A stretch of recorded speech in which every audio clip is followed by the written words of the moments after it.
tous, je reviens vers vous pour partager d'autres sujets, d'autres questions qui m'ont été posées.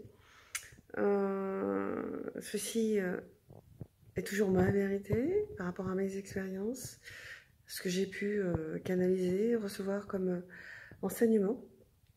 Je le partage avec vous, faites-en ce qui est bon pour vous. Prenez ou ne prenez pas.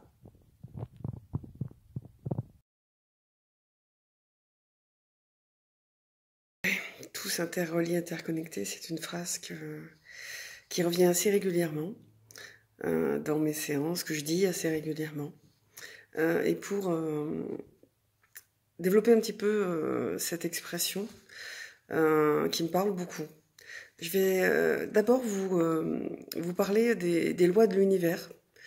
Ces lois de l'univers, elles ont été écrites par Hermès Trismégiste dans le Kybalion.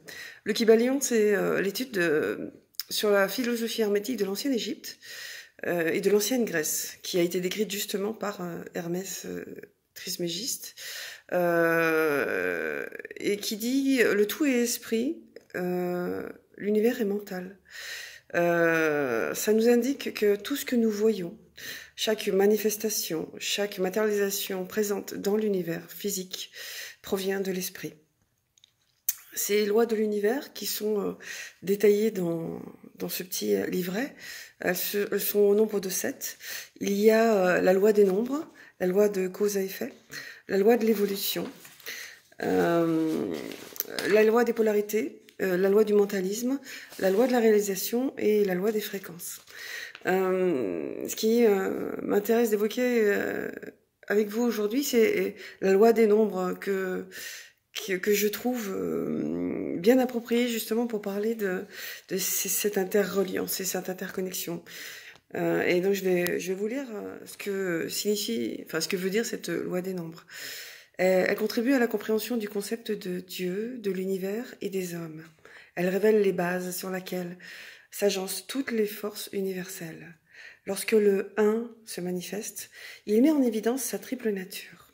Par exemple, si on considère que le 1 est une feuille de papier, force est de constater que cette unité, cette feuille, est aussi composée de 2 faces. C'est ainsi qu'est mise en évidence sa triple nature.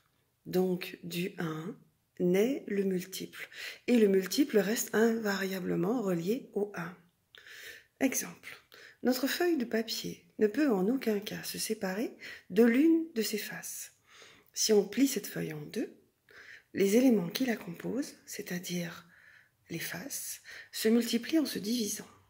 Nous obtenons une unité, la feuille, composée de 4 faces, ayant chacune une surface plus petite que les faces de la feuille dépliée. Si on plie encore en 2 l'unité, sera composée de 8 faces encore plus petites et ainsi de suite. Du 1 naît le multiple, et le multiple reste invariablement relié au 1. Si on déplie entièrement la feuille, elle redevient ce qu'elle n'a jamais cessé d'être, le 1. Cela dit aussi qu'on est tous des facettes de la même source. On est tous issus de la source, qui que nous soyons. Quelle que soit notre incarnation, quelle que soit notre matérialisation, nous pouvons être humain, animal, végétal, minéral. Nous sommes tous issus de la source. Et en fait, le fait de dire qu'on est tous interreliés et interconnectés, c'est que on émet tous des vibrations à certaines fréquences. Et on peut tous capter ces vibrations. Qu'est-ce qui fait qu'on est bien avec quelqu'un ou on est moins bien avec quelqu'un? C'est que la vibration émise par l'autre soit est égale à la nôtre, soit est différente. Mais si nous la captons, cette vibration, c'est que quelque part nous faisons partie de cette vibration, nous sommes liés à cette vibration. Quand on fait du mal à un animal ou du mal à un arbre, à qui on fait du mal? On fait du mal à nous. Parce que on est quelque part cet animal, on est quelque part cet arbre. Cet arbre émet une vibration que nous recevons, que nous allons ressentir ou pas. Mais lorsque l'arbre est coupé, la vibration s'arrête. Et quelque part, elle s'arrête aussi en nous. Alors c'est peut-être infime, mais à force de détruire les animaux, à force de détruire les arbres, qu'est-ce qu'on fait? On se détruit, nous, de plus en plus, et de plus en plus, et de plus en plus. Et c'est pour ça qu'il faut, à mon sens, faire attention aux animaux, faire attention à la nature, parce que ce ne sont que des parties de nous. Et puis, pour ceux qui croient à la réincarnation, rappelez-vous que, en fait, je ne vais peut-être pas vous rappeler, mais vous avez peut-être été des animaux, vous avez peut-être été des végétaux, je dis peut-être, sûrement. Et c'est ce qui fait que on est relié aux animaux, aux végétaux, aux minéraux, parce que on a été ça, certainement, pas sûr, mais possible. On le sera peut-être à nouveau, et c'est pas une régression, c'est une autre expérience. Voilà. Juste tout ça pour dire qu'on doit prendre soin les uns des autres et que il n'y a pas une personne différente. Alors, il y a des personnes qui vous plairont pas parce que elles seront pas en adéquation avec vos valeurs, avec votre mode de pensée, mais ces personnes, elles ont aussi le droit d'exister, d'avoir d'autres valeurs et d'autres modes de pensée. Mais quand on sait qu'on est tous issus de la même feuille, qu'on vient tous de là, on est quelque part tous unis, on est tous un. Et donc, je pense qu'il faut surtout apprendre à prendre soin de soi et considérer que l'autre est une partie de soi, quel qu'il soit, quelle que soit sa matérialisation sur Terre. Et que prendre soin de soi, c'est prendre soin aussi des autres. Et c'est pour ça que je dis qu'on est tous interreliés, interconnectés. Et qu'on peut tous vivre les uns avec les autres, en harmonie, sans jugement. Bon, il y a un petit peu de boulot, même pour moi d'ailleurs, mais voilà, c'était ma vision, mon interprétation, ce que j'ai pu aussi recevoir comme enseignement sur ce sujet.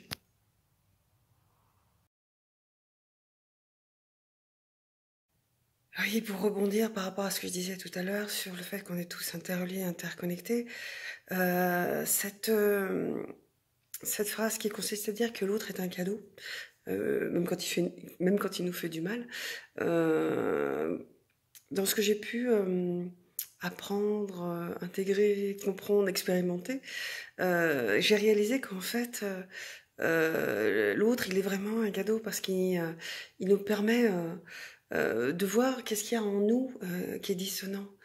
On dit souvent, c'est sa faute si je suis comme ça, c'est sa faute si je suis en colère, c'est sa faute si je suis pas bien, si je déprime. Alors moi, je vais vous dire, non, c'est pas sa faute, parce que chacun est responsable de son choix de bien prendre ou de mal prendre les choses. Mais à partir du moment où vous les prenez mal, c'est peut-être qu'il y a quelque chose en vous qui est dissonant, quelque chose qui fait que vous prenez mal ce que l'autre vous dit. Moi, je sais que, je parle de mon expérience parce que c'est ce qui me parle le mieux. Lorsque quelqu'un me fait du mal, plutôt que de dire c'est sa faute si j'ai mal, c'est pourquoi j'ai mal? Qu'est-ce que ça réveille chez moi? Qu'est-ce qui chez moi va pas pour que je prenne mal ce qu'il me dit? Et quand j'ai bien travaillé, entre guillemets, c'est quand l'autre va me critiquer ou va dire quelque chose que je pourrais éventuellement mal prendre et que je le regarde avec beaucoup de sérénité et que ça me touche pas. Et c'est là où je me dis, t'as bien travaillé, c'est cool, ça t'affecte plus, et donc c'est ok. Et merci à l'autre d'avoir émis cette remarque, cette critique cette désapprobation, voire parfois cette méchanceté, parce que vraiment, il me permet de savoir où j'en suis. Il me permet de savoir si à l'intérieur de moi, c'est OK, ou si ça l'est pas. Et c'est en ça que l'autre est un cadeau, parce qu'il nous apporte vraiment les éléments qui font qu'on va pouvoir travailler ce qui nous perturbe. Ce que je vois en face de moi, ça me dérange, ben, sachant que l'autre est un miroir de qui je suis, que je suis interreliée, interconnectée avec lui, il est en train de me montrer ce qui me dérange, ce qui va pas chez moi. Alors, vous me direz, c'est facile. Voilà, c'est ma vérité, c'est ce que moi je perçois, c'est ce que j'ai intégré. Et j'ai remarqué qu'en fait, chaque fois que je suis agacée, énervée, gênée par quelqu'un, par une situation, je me dis, ok, cette situation est arrivée là à moi, cette personne est arrivée là en face de moi, pour me permettre de progresser, pour me permettre d'évoluer. Et elle réveille chez moi des choses qui me plaisent pas, qui me perturbent. Donc plutôt que d'aller lui en vouloir, l'accuser ou accuser la situation, je vais me dire ok, cette situation, cette personne, elle me permet d'aller chercher à l'intérieur de moi, bah, qu'est-ce qui me plaît pas? Pourquoi je me suis mis dans cet état? Pourquoi ça m'a attristé? Pourquoi ça m'a mis en colère? Pourquoi ça m'a fait réagir de cette manière? Puisque, comme dans tout, il faut l'équilibre et que ce qui est important, c'est d'être, pour moi en tout cas, neutre face à une situation. Ça ne veut pas dire être insensible. Ça veut dire, ok, je vois cette situation, je la regarde avec du recul parce que j'ai pas ni d'avis positif ni d'avis négatif. Cette situation, elle est ce qu'elle est. En tout cas, elle ne me touche pas. Elle ne m'affecte pas. Alors, je dis pas que parfois, être affecté, ça n'a pas du sens, mais ça a toujours du sens.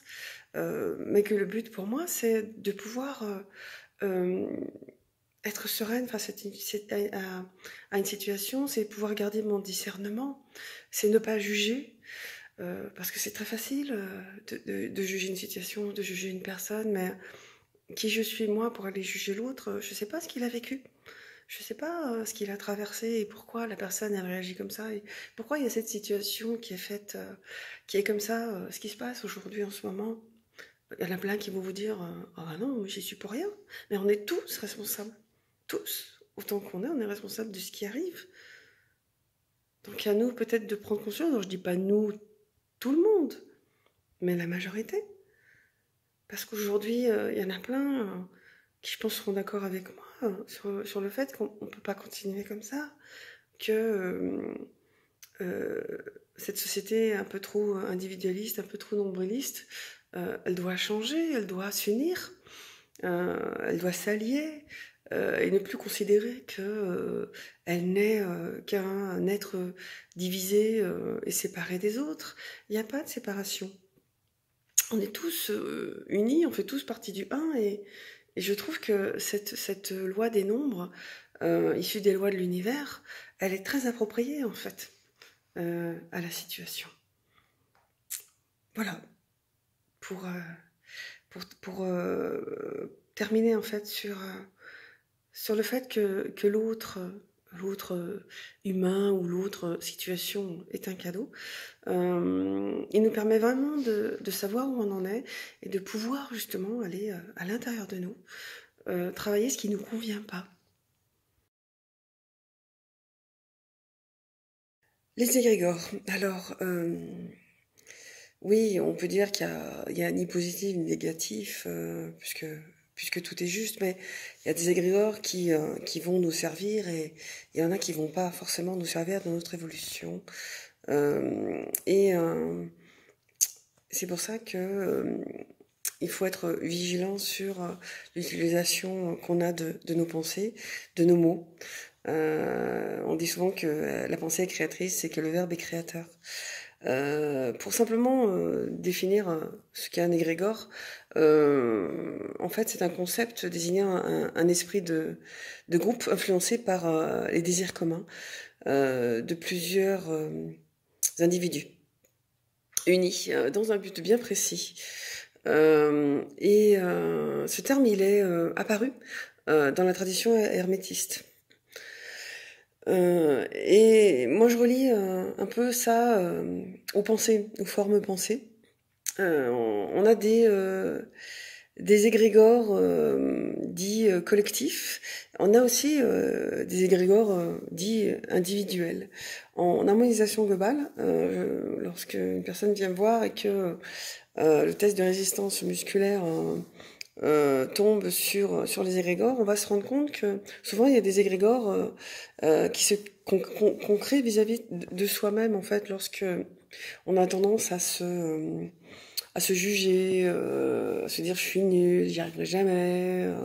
Et en fait, ces pensées qu'on va alimenter en fait dans le temps, elles se forment en fait dans la matière, ce qu'on va appeler quelque part une forme pensée. Alors il y a sans doute d'autres définitions, mais en tout cas moi, je l'associe à une forme pensée. Et souvent, quand on a tendance à se répéter des choses, on se les approprie comme faisant partie de soi, et on les a tellement répétées qu'elles finissent par devenir une partie de soi, et qu'on est persuadé que de toute façon, on est comme ça, et que c'est pas autrement. Et c'est quand on se met en tant qu'observateur de soi-même qu'on va réaliser en se disant mais pourquoi je me dis ça sur moi? Ok, enfin je suis nulle, mais est-ce que je suis vraiment nulle? Et lorsqu'on s'arrête un instant et qu'on écoute ce qu'on dit de soi, on écoute ce qu'on pense de soi, on va réaliser à quel point parfois se dire certaines choses sur soi peut faire mal, peut avoir aussi un impact, que ce soit sur soi ou sur les autres. Et puis, quand on n'arrête pas de penser à quelque chose vis-à-vis de soi-même, on s'offre cette, je sais pas si c'est une chance, mais cette possibilité que ce à quoi on pense arrive, à force de l'entretenir dans la pensée. Je vous prends un petit exemple. Mon fils, quand il a eu son permis, on lui a acheté une petite voiture d'occasion, et il a trouvé un travail quelques mois après. Et il travaillait donc de nuit, je ne veux pas dire quelle est l'enseigne, enfin de nuit, il travaillait le soir, il terminait parfois tard. Et un jour, il m'a appelé, en fait, il sortait de son travail et il avait percuté une voiture. Donc je suis allée chercher, il n'était pas bien du tout. Et donc on fait réparer la voiture, on trouve le moyen de la réparer par un ami. Et quand on va chercher la voiture réparée, il me dit bah tu vois, j'étais sûre que j'allais avoir un accident. J'en étais persuadée. Et je le regarde, je dis mais pourquoi tu dis ça? Bah, il me dit bah parce que j'arrêtais pas d'y penser. J'étais sûre, tu vois, regarde, je l'ai eu, hein, j'étais sûre. Parce que voilà, j'y pensais et je me dis de toute façon ça t'arrivera un jour. Et je lui dis mais voyons, je t'ai déjà dit qu'en fait, une pensée que tu alimentes dans le temps, elle finit par se concrétiser. Donc, à force de penser que tu allais avoir un accident, bah, tu as fini par avoir un accident. Moi, quand je prends ma voiture, je me pose pas la question de savoir si je vais avoir un accident. Je me dis, ma voiture, elle va m'amener d'un point A à un point B. Et pas un instant, je vais imaginer que je vais avoir un accident. Si je dois avoir un accident, bah, je l'aurai, mais j'y pense pas tout le temps. Et je lui dis, tu vois, c'est une preuve que le fait de penser tout le temps à ça, tout le temps, eh ben, c'est comme si tu demandais à l'univers, je veux avoir un accident, je veux avoir un accident, je veux avoir un accident. Tu finis par l'avoir. Alors, je dis pas que ça arrive systématiquement, mais quand vous entretenez quelque chose tout le temps, vous passez votre commande à l'univers de cette pensée que vous entretenez tout le temps, et l'univers, qu'est-ce qu'il va faire? Ben, il va vous apporter ce que vous voulez. C'est pour ça que, je ne veux pas l'évoquer aujourd'hui, mais cette histoire de la loi de l'attraction, en fait, euh, il vous arrive ce que vous voulez, mais à partir du moment où vous le voulez vraiment, à partir du moment où c'est quelque chose qui est devenu fixe, et que vous êtes sûr de ça, et vous le voulez, ou vous le voulez pas, mais en tout cas, vous ne pensez qu'à ça. C'est pour ça que lorsqu'on a une pensée comme ça, pas top, faut bien la conscientiser, faut bien mettre son attention, sa conscience dessus, se dire, ok, mais j'ai vraiment envie que ça se passe, j'ai vraiment envie de ça. Et puis, si vous le voulez pas, enfin, remplacer cette pensée, remplacer cet état d'être, en vous disant, ok, là j'ai un truc à travailler parce que ça, c'est pas ce que je veux en fait. Voilà cette histoire d'égrégore que je voulais évoquer, parce qu'il y a des égrégores en positif, il y a des égrégores en négatif. Ben, l'égrégore en négatif, ça va être, je vais me dénigrer, je vais me dire du mal de moi, et à force de me dire du mal de moi, je vais finir par y croire. Et qu'est-ce qui va se passer? Je vais attirer une situation qui va faire que ça va me donner raison. La situation, par exemple, enfin, je sais pas, je pense que de toute façon, j'arriverai jamais à réussir professionnellement. Et comme j'y pense tout le temps, tout le temps, tout le temps, qu'est-ce que m'apporte l'univers? Des situations qui vont me permettre de me conforter dans le fait que je n'y arriverai jamais. Voilà. Alors que si je me dis, de toute façon, je vais y arriver, il n'y a aucune raison, je vais y arriver, je vais y arriver, je vais y arriver.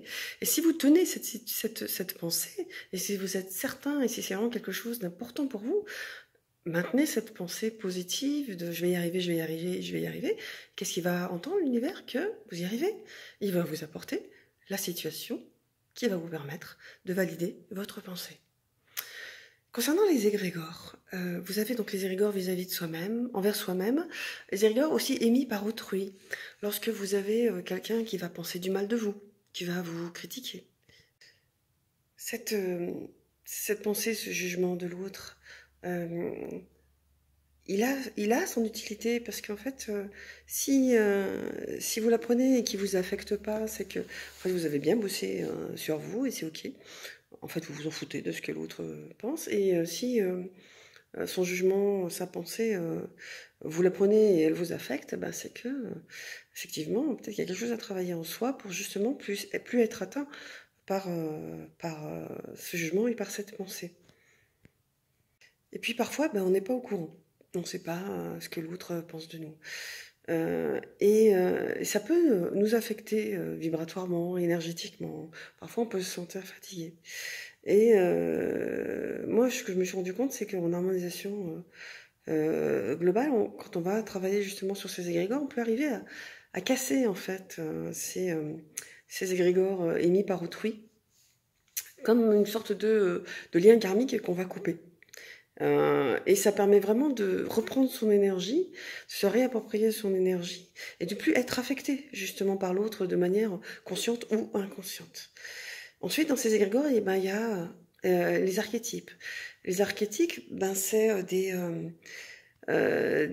pensées qui sont collectives en fait, et que les gens s'attribuent comme une vérité.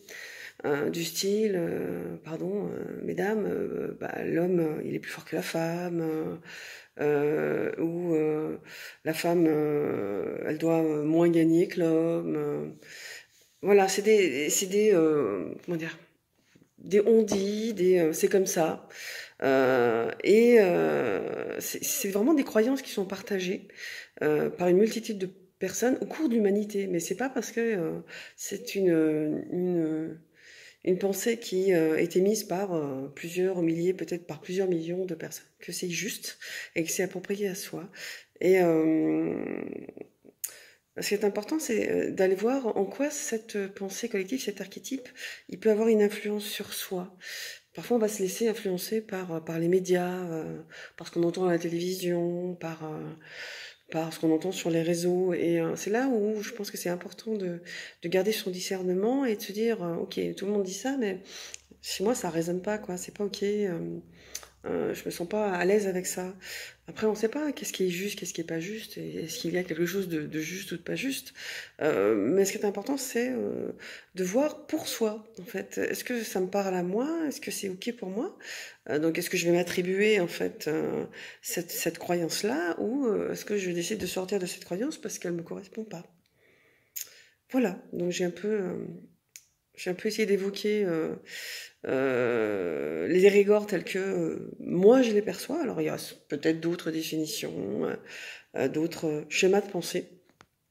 Mais voilà ce que je voulais partager avec vous sur les égrégores.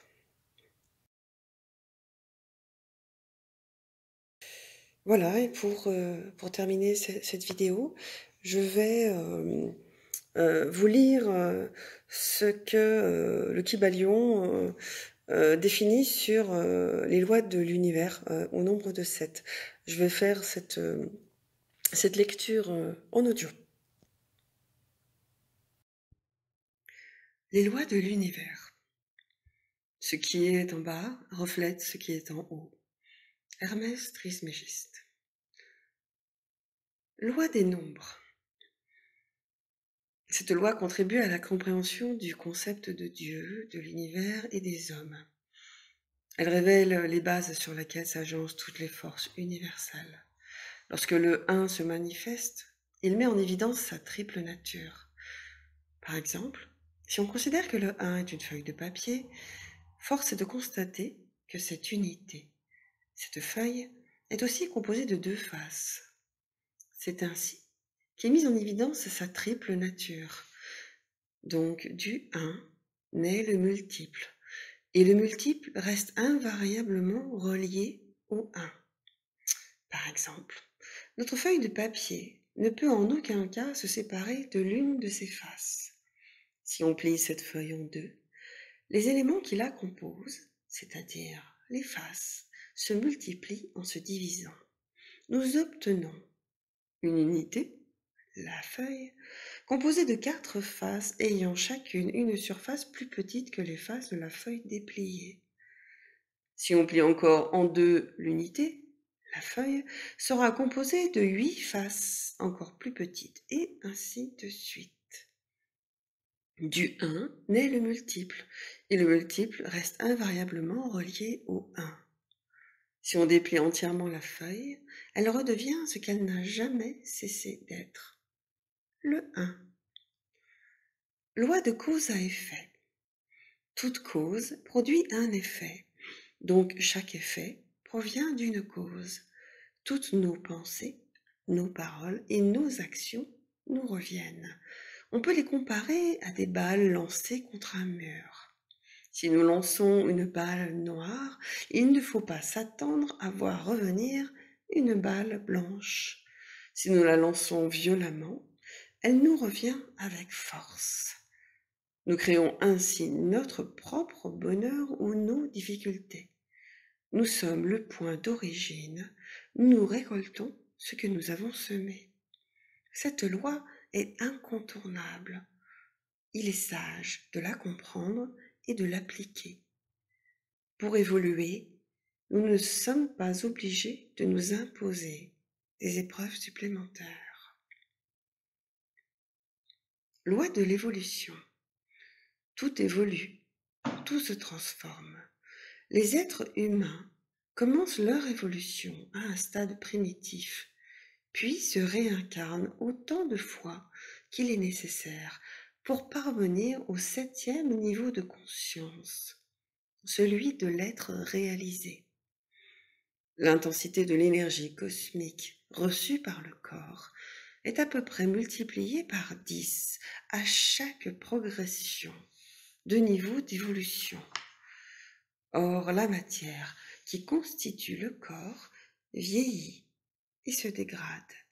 Il faut réaccorder la fréquence vibratoire du corps à celle de la conscience de l'individu. C'est en particulier pour cette raison majeure que le changement de corps s'impose. Loi des polarités. Dans le monde manifesté, tout est dualité. Tout est polarisé positivement ou négativement. Le feu, élément primordial, engendre la chaleur, la lumière et le fluide électrique. Il est par nature masculin, yang. L'eau, second élément primordial, engendre le froid, l'obscurité et le fluide magnétique. Elle est par nature féminine, yin. L'air est l'élément neutre qui équilibre l'action expansive du feu et contractante de l'eau. L'activité réciproque des 3 éléments engendre l'élément terre qui devient électromagnétique. Loi du mentalisme. Tout ce qui existe est issu de la source originelle que l'on nomme Dieu ou Esprit universel. En passant de la non-manifestation à la manifestation, du non-créé au créé, la source révèle sa triple nature. 1. L'esprit. 2. La force. 3. La substance. L'esprit est immatériel et intemporel. La force est électrique, magnétique ou électromagnétique.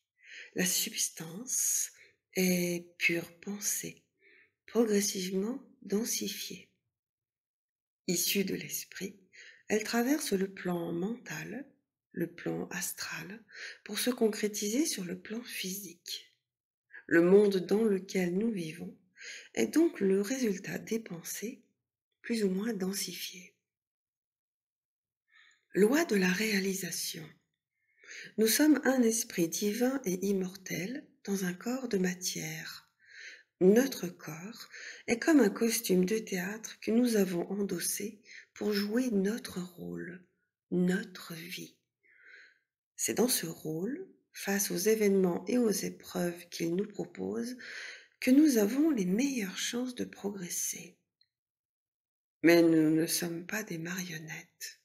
Nous demeurons des êtres ayant le libre arbitre. Ainsi, au cours d'une vie, nous avons la liberté de progresser ou de stagner ou même de régresser. Nous n'avons de compte à rendre qu'à nous-mêmes. Nous sommes individuellement un microcosme, reflet exact du macrocosme divin. Nos possibilités sont merveilleuses et illimitées, sauf si nous en doutons ou si nous nous identifions trop à l'illusion qu'engendre le plan physique.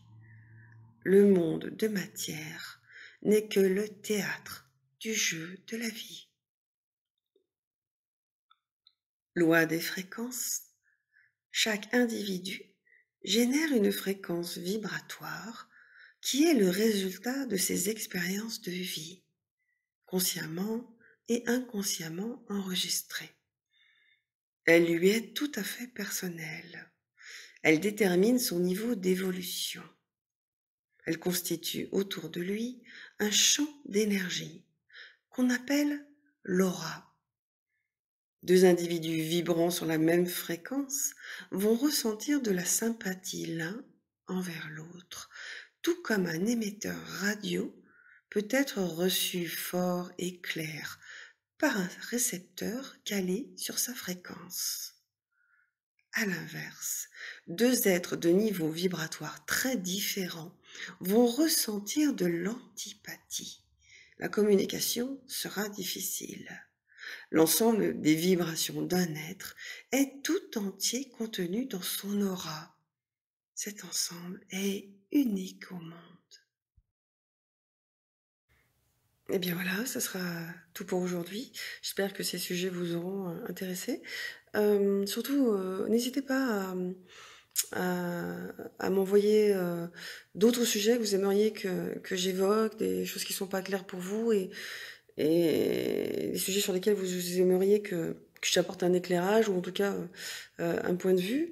Si vous avez des questions, quoi que ce soit que vous aimeriez partager ou que vous aimeriez évoquer et pour lequel vous souhaiteriez que je puisse parler, surtout n'hésitez pas. Je rappelle que ce que j'aimais est ma vérité parmi plein d'autres vérités. J'espère avoir été suffisamment juste et que ça pourra parler à certains, et si ça parle pas, eh bien tant pis, c'est comme ça. C'est ok aussi. Je vais vous souhaiter une bonne journée. N'oubliez pas que vous êtes la personne la plus importante au monde pour vous. Prenez bien soin de vous. Reprenez votre pouvoir et écoutez-vous. Continuez à vous écouter. C'est important. Je vous dis à bientôt. Au revoir.